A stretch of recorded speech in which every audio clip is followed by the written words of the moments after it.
बोलिए प्रेम से भक्तवत्सल भगवान की जय।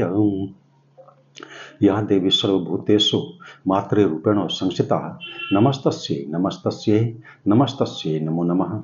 या देवी सर्वभूतेषु स्मृतिरूपेण संस्थिता नमस्तस्यै नमस्तस्यै नमस्तस्यै नमो नमः। विश्वामित्र मुनि भगवान श्री राम को कार्तिक जी के प्राकट्य की कथा श्रवण करा रहे थे मिथिलापुरी जाने के क्रम में। तत्पश्चात वे राजा सगर की कहानी सुनाने लगे। विश्वामित्र मुनि ने भगवान श्री राम को कहा कि पूर्व काल की बात है, अयोध्या में सगर नामक एक धर्मात्मा राजा हुए।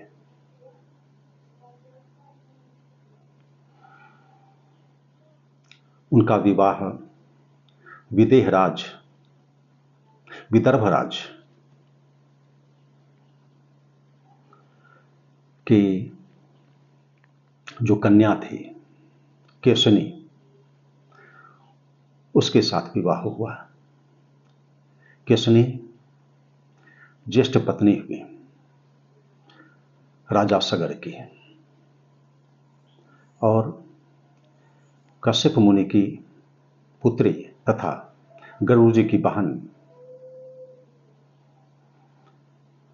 सुमति नामक थी, जो कि दूसरी पत्नी राजा सगर की हुई। राजा सगर को कोई पुत्र नहीं था। वे चाहते थे कि पुत्र की प्राप्ति हो, इसके लिए वे उत्सुक थे और इसी प्राप्ति के उद्देश्य से वे हिमालय पर्वत पर तपस्या करने के लिए दोनों पत्नियों के साथ चले गए। एक शिखर है हिमालय पर्वत पर, भृगु प्रवर्षण, वहीं पर ये तीनों तपस्या करने लगे। दीर्घ काल तक तपस्या करने के पश्चात भृगु मुनि प्रसन्न हुए और उन्होंने राजा सगर को पुत्र प्राप्ति का वरदान दिया। परंतु उन्होंने यह जानना चाहा कि उनकी तो दो पत्नियां हैं राजा सगर की, तो दो पत्नियों में से एक पत्नी को एक ही पुत्र होगा। अब दोनों पत्नियों में से बताए कि किसे एक पुत्र चाहिए, तो केसरी ने कहा कि मुझे एक ही पुत्र चाहिए। और जो सुमति नामक दूसरी पत्नी थी राजा सगर की, उसे 60,000 पुत्र होने का वरदान प्राप्त हुआ। ये तीनों तपस्या पूरी कर हिमालय पर्वत पर से अयोध्या वापस चले आए और अयोध्या में सुखपूर्वक रहने लगे। इसी क्रम में जो केशनी थी, उसे एक पुत्र की उत्पत्ति हुई जिसका नाम कि असमंज हुआ। असमंज यह नाम रखा गया। केशनी का यह पुत्र बड़ा उत्पाती था। उस नगर के जो बालक थे, उन बालकों को पकड़ पकड़ कर असमंज सरयू नदी में फेंक दिया करता था और इससे उसे बड़ी प्रसन्नता हुआ करती थी। बहुत प्रसन्न होता था असमंज अपने इस कृत्य से। इतना ही नहीं, वह साधु पुरुषों को पीड़ा भी दिया करता था, जिसके परिणामस्वरूप कि राजा सगर ने अपने ज्येष्ठात्मज असमंज को नगर से बाहर निकाल दिया।